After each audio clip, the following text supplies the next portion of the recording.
唔看过演讲比赛么？各位先生、各位同學，大家好。亚种演讲你中意么？學演講到底有乜嘅用？歡迎收看2禮拜人講將會到比賽。前人種樹，後人量；前人種花，後人香。我觉得他开头的停顿有点太久了。如果是 YouTube 的话，我其实刚想要快转。你不可能跟朋友讲话说，我昨天晚上吃了这个，还有那个。We have learned to love ourselves. So now I urge you to speak yourself.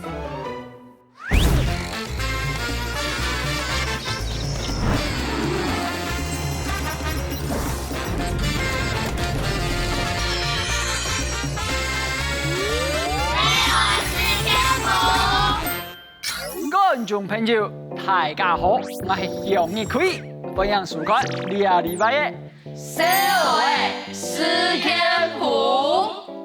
2禮拜社會實驗部能看到主題按照公認，現場本着兩殺。第一篇要係軍事服裝啊，是去參加過公認比賽。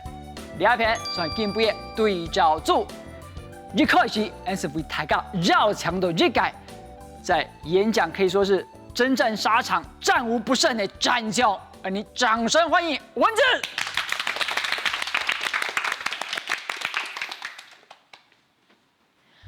各位評判先生，各位同學，大家好，我係第6號。今日我要演講嘅題目係看天時過神法。有句話講：前人種樹，後人量；前人種花，後人香。故說，我認為，愛學習頭擺客家人看天時過神法嘅精神，尊重大自然，留大自然火腦共順，大家同心合力，留一個青山綠水嘅好環境。希望大家按指示。來，希講從安陽人殺下來，係咪向日葵主持的時間？多點鐘，安陽人呢？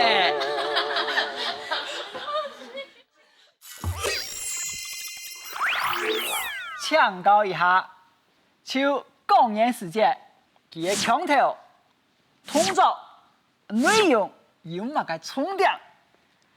腔調的部分就是要字正腔圓，就是說我是北四縣就要講北四縣腔，就不能一下跑到南四縣腔或者海陸腔。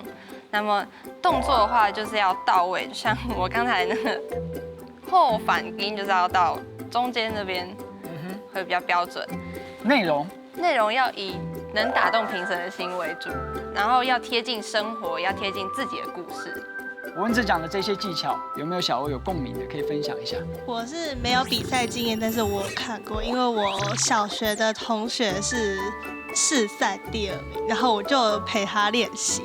然後他跟文字很像一點，就是永遠都是面帶笑容。然後講到感傷的地方的時候，還要有哭腔。你看的是演講還是演戲？演講。其實哦，今天我們安排除了文字之外，我們特別請秀秀6個劇團公認戲本學教育學生啊，落街路行演技下睇到嘅人，看呢之後有乜嘅反應？誒，強來看下回2團 VCR。這一集的小歐事件部要來討論演講比賽，所以我被找來示範一段標準的演講比賽流程。不過我很好奇，你看了之後會有什麼感覺呢？ It's showtime！ 首先，演來到後生人簽到嘅新聞點，然後影片那本18、19歲嘅學生一看，記得上來一本小小嘅講演，有乜嘅看法呢？冇真差，因為講同學聽唔識，笨蛋學漢語講演嘅小小，會改用華語來講哦。今天我要演講的題目是環保的重要。在浩瀚的银河系中，有数不清的星球。然而，唯一最适合人类居住的地方，只有我们美丽的地球。正因为我觉得他开头的停顿有点太久了，也没有到说看不下去，可能就是稍微枯燥了一些这样。因为那个毕竟是有点像是作文的感觉，就像你在看作文跟漫画比起来，通常大家会比较喜欢看漫画式的题材。就是太做作了，然后我觉得演讲就是自然就好，就是一样啊，太做作啊，口齿太清晰了，就莫名好笑。现在人又不会这样讲话，对，改成像那种美国那种脱口秀那种感觉，就是很轻松，可以跟台下互动那种，就不用那么死板在那边口齿很清晰的这样讲话，就是你可以很轻松的跟台下互动。过来，然后共用嘅样片拿到新北市东海国小，本一群6年生嘅同學看，佢哋都冇參加過公演比賽，上來佢哋嘅反應，老頭前嘅太高太子，會有乜嘅冇共用呢？謝謝大家。係講本學生嘅來做評審，千個10分，佢哋會本日嘅公演嘅人幾多分呢？如果我是评审的话，我会帮他打10分，因为我觉得他非常重视环保这个议题，因为他讲话让别人感觉他讲得很清楚，因为他一开始其实也是有就是勾起我的好奇心，但到中间的时候就是变得有点无聊。對一種老一般人講話冇乜共用嘅公演。學生嘅運用嘅困難哦。我覺得內容是沒有很有趣，可是他的表情跟動作還有說話方式比較生動，比較有趣。因為他為了要讓別人更清楚他在講什麼，所以他就會大方地表現他的態度。尊重老師，所以我要把它看完啊。內容有點無聊。如果是 YouTube 的話，我其實剛想要快轉。表情很不真實，然後說的話聽起來不像是一般人會說的。他的動作太誇張了，我覺得真的有點太過了。首先，我們要掌聲，謝謝秀秀。我好奇問一下，當然秀秀很了不起，我覺得要做這件事情，我們不管是你講的再好，我都會聽到有不一樣的意見。你們有沒有聽出什麼端倪，或是可以歸類成哪幾類？就是國小部分，他們是覺得這樣子演說的這樣方式還蠻不錯，你知道嗎？可是年齡層比較高的，他們可能覺得這樣子就跟我想法差不多，很做作，就是不知道為什麼要這樣做。我覺得可能小學生他們接觸到，就是比較常接觸到演講這種東西，所以老師給他們的觀念可能就是這樣，沒有什麼好或不好，所以他們可能就是正面的回應比較多。啊，長大一點，可能接觸到社會，就是慢慢的脫離那個環境，就是好反感哦，就是回應好像都是反感的。我們就來歸類一下，請教大家一個問題：像秀秀剛才呈現給他們看的比賽式的演講，你覺得最有問題的部分到底是什麼？比方說肢體動作、口語的腔調、演講稿。還是哪有乜嘅問題啊？說冇問題啊，請投票。比賽式的公演最有問題係，哇，9個小歐都覺得問題最大是口語的腔調。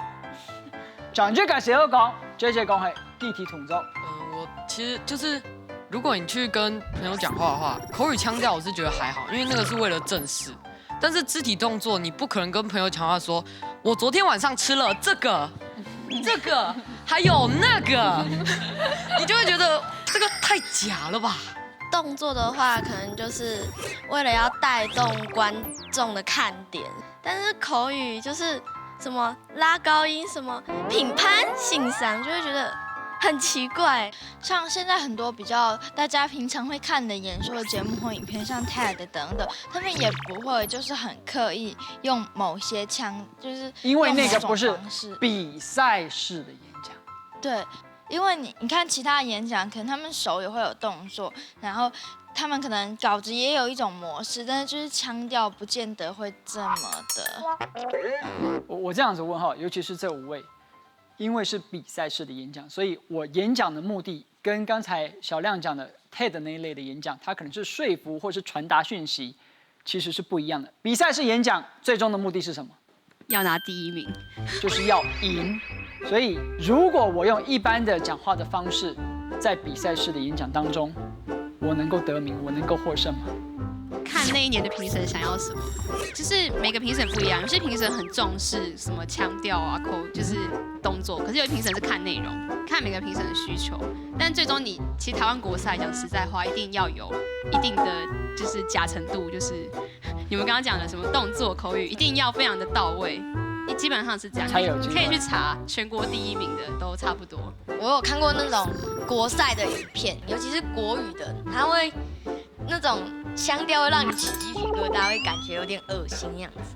那很有趣，或者是说让我们觉得很吊诡的是，做嘛该按到谁我都吃到，从你共言共都变按用你的世界很有问题耶，却依旧要一代传一代，用这样的模式一直教下去。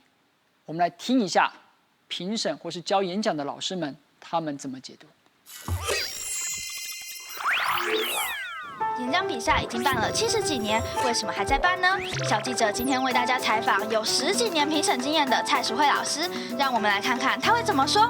COS Camp Let's Go！那像可能大众对于演讲比赛都可能存在着一点负面的观感，那老师对于这些人的想法有没有什么意见？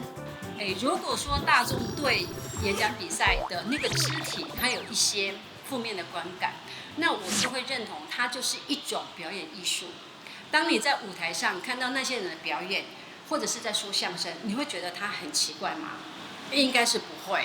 如果一个孩子他从小就经过这样的一些训练，那将来呢他去应征，将来呢他去推甄，将来呢他面对别人要开始论述自己的理念的时候呢，他其实就有一些基础了。所以这个语文竞赛它继续持续的被关注，而且被持续的办理，其实我个人呢是觉得它有很大的必要性。那为什么演讲比赛会演变成现今这个样子呢？语文竞赛呢，它每一年呢，它都会有一个成果光碟，它就变成了一个典范，一个学习的样子在那上面。那大家呢就会想啊，原来比赛是要这样，所以大家就会朝向那个方向走。女生呢一定穿格子裙，而且已经大概就是在膝盖那个部分，那上面呢就一定是素色的。那男生呢，他穿的呢，他就会是一个休闲裤。那有些男生呢，小男生他就穿上西装了。我们也曾经看过有一些孩子，他是很有趣的，是学校老师也不知道怎么教的，反正他就是一句话就一定要有个手势出去，然后等到下一句话的时候，这个手势又出去，然后再下一句话，这个手势才回来。结果呢，这样子到达了一个太过于刻意了，就那一年的评审，全国赛的评审，就竟然就问说：“那请问一下，现在学校老师是在教手语啊？”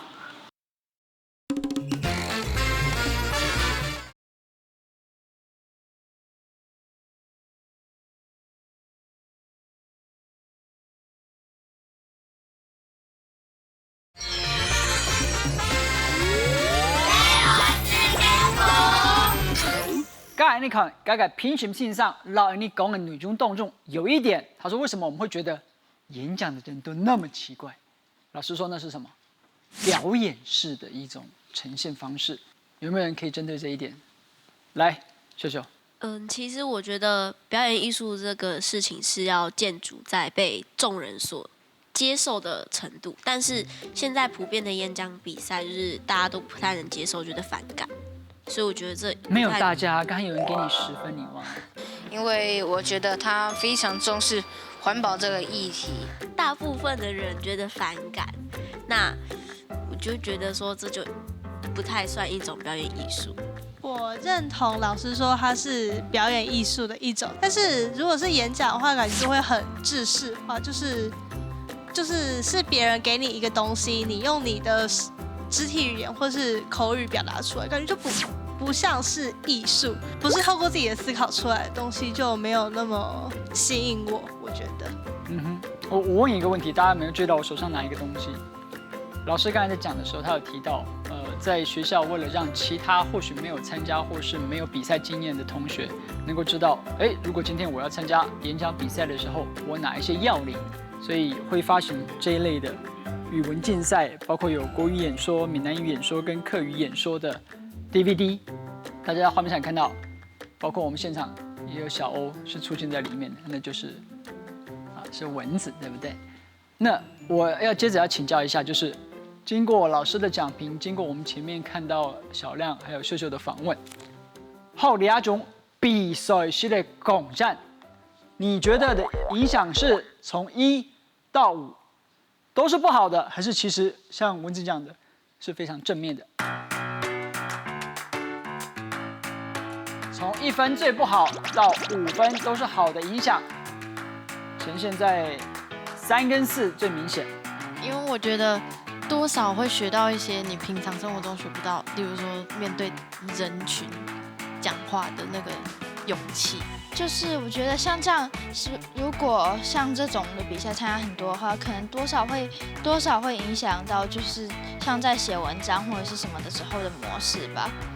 就是因为演讲比赛的撰稿都有一定的模式啊，会不会就是写很多那种稿子的人出来写文章也都是有用那种模式套出来写？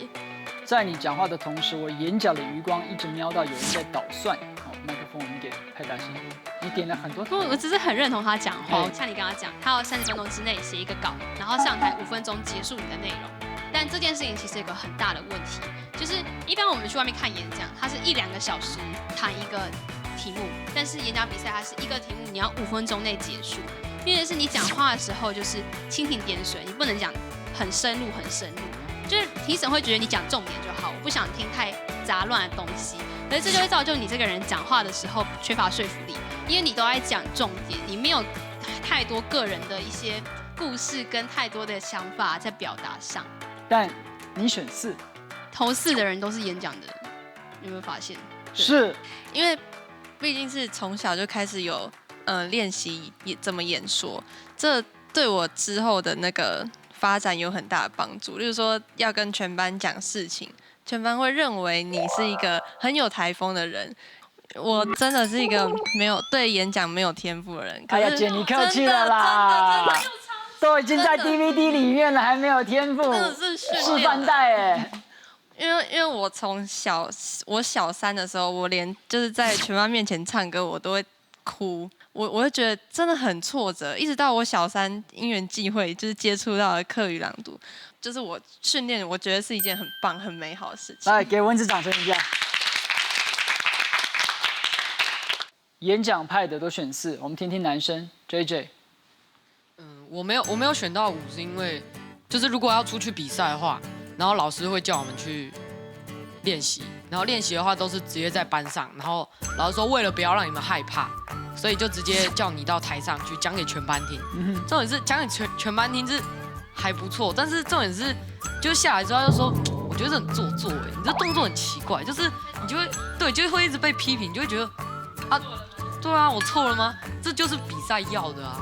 问题是，这就点出比赛式的演讲，其实他根本不是要讲给你刚才讲的像同学这一类的一般人听的。对，他是要讲给评审听的。我要请教大家一个问题，或许接下来这个 VCR 可以给你们一些解答或是一些思考的方向。我们把前面3个字“比赛式”拿掉，真正的演讲，我们生活中听到这么多的演讲，它运动的样板有哪6重点？请看下部2段 VCR。如果不是为了比赛，我们还需要演讲吗？让小记者带大家采访口语传播专家杨乃仁老师，我们来看看老师怎么说。老师，你认为就是学好这个对大众说话的真正的演讲的技能是一件重要的事情吗？其实演讲我们称之为公众的沟通，也就是它是一个人对很多人，这个时候的沟通方式可以让你的想法传达到大众社会，所以你一定要掌握到真正的技巧，才能够真的有效的去完成这个沟通的目的。所以我是觉得，如果演讲比赛可以往真正的演讲的要求的形式去靠拢，然后真正的去要求这个演讲者必须要讲他心里头真正想讲的东西，那我觉得这样子的演讲会比较有价值。请问老师，您觉得要学会这个沟通的技能，首先最重要的是什么？是内容吗？还是要先真的能够勇敢的愿意把话说出来，但其实还有一个更重要的就是听，甚至即使是讲话的人，我们常常也要去观察听众的反应，他会不会听一听就睡着了？你如果没有办法从听众的角度出发来考虑，你讲出来的东西其实没有人会注意。所以如果今天你在跟爸爸妈妈讲话的时候，如果能够让爸爸妈妈觉得说，原来你有在想到爸爸妈妈的感受，那爸爸妈妈也许比较愿意听你讲，这样子的沟通才会有效。来，刚才你看到我的母校世新大学的杨乃仁杨老师跟我们讲演讲的几个要点：第一 ，from your heart， 重新出发；第二个，谁记得为观众设想，记得你讲话的对象是谁。那如果不是为了比赛的演讲，你觉得学校要不要教？来，请投票。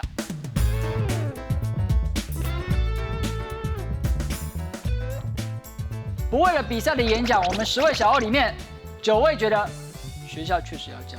我认为的演讲，你要说服别人，然后你要表达出自己的感觉。那应该每个人都需要去接触一些，因为你未来不可能是活在一个自己的世界，你不可能去不跟别人交流，或是你未来一定通常大部分人都会去面试。我觉得这个演讲训练的是你要去说服别人技巧，再来应该就是你要去愿意跟他人分享那个勇气，就是就算内向了，应该也可以稍微去表达自己的感觉那样。OK， 就是我觉得是需要的。我们礼拜1和礼拜4就是都会有课间活动，那大家都会就是抽签，让每一班都可以有人去上去，就是演讲一小段的课文给大家听。OK， 所以接下来请教你这个问题：如果你来教演讲，你就会线上，你会教乜嘅？来。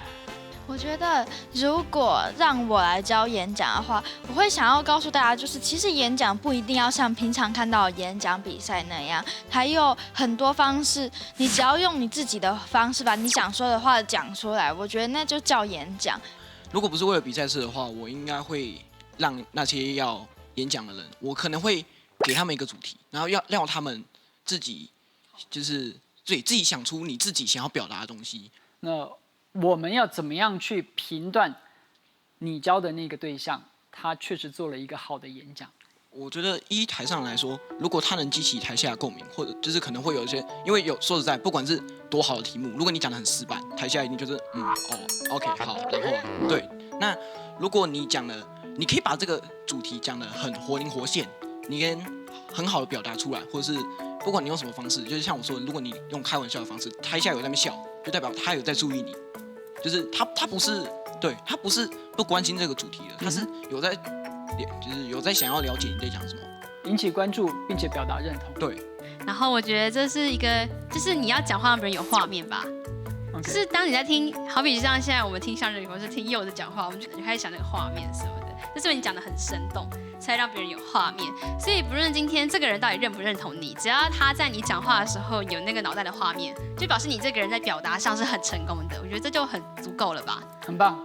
我会先让他阅读大量的书籍。如果是我来教的话，就必须要有一些背景知识。我很喜欢的一个演讲是《穹顶之下》，那个女生是一个记者，然后她采访了很多，她有给观众很大量的资讯，去旁征博引，去证明这件事情在中国是真的发生的。所以我觉得这才是有说服力的，因为她有记者的经验，还有她会拿影片来说服观众，然后她就是一个很有内涵的演讲，就是并不是用光鲜亮丽的外表去包装这个比赛式的演讲，而是一个很有说服力、很激励人心的演讲。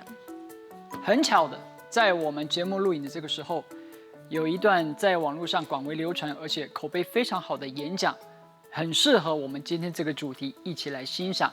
我们要看到的是，或许很多人都知道防弹少年，几乎所有人都知道，他们在纽约的联合国总部由这个防弹少年的团长所带来的这一段演讲。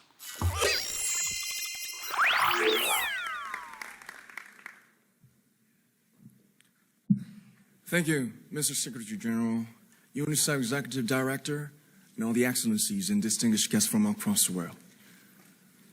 My name is Kim Namjoon, also known as RM, the leader of the group BTS. BTS has become artists performing in those huge stadiums and selling millions of albums right now, but I am still an ordinary 24-year-old guy. And maybe I made a mistake yesterday. But yesterday's me is still me. Today, I am who I am with all of my faults and my mistakes. Tomorrow, I might be a tiny bit wiser, and that'll be me too. These faults and mistakes are what I am, making up the brightest stars in the constellation of my life. I have come to love myself for who I am, for who I was, and for who I hope to become. So, let's take all one more step. We have learned to love ourselves. So now I urge you to speak yourself. I'd like to ask all of you, what is your name? What excites you and makes your heart beat? Tell me your story. I want to hear your voice. I want to hear your conviction. No matter who you are, where you're from, your skin color, your gender identity, just speak yourself. 看完 BTS 防弹少年金队长的演说，我们今天讨论了一整集拱战。请问觉得刚才那一段是一段好的演说的，请举手。我觉得它是一个有点像是我想对自己说的话。很多人可能就是在大家面前就是做表面很久之后，他可能就认为说，哦，这个表面就是我的心声，我不需要再深入去探讨说我身体到底在讲什么。但是如果有个人跟你说你要探讨出你的心声的话，我觉得这是一件非常让人感动的事情，因为他懂你。对，我觉得这是一个非常很好的感受。不禁让我怀疑，那个金队长是不是有上过杨老师的课？有没有？从观众的角度，他就是设身处地的从你的这个角度来出发。来，不论你想要表达乜嘅，先對咗乜嘅想法，最重要嘅，從你自己心出發 ，Speak yourself， 為自己講話。以上是2禮拜節目內容，非常感謝大家嘅收看。下個禮拜六我們的7點半記得準時收聽《社會是天譜》，拜拜。為自己講話哦。来，可以准备拿起麦克风为自己讲话了。现在谁要讲什么了？一片肃静。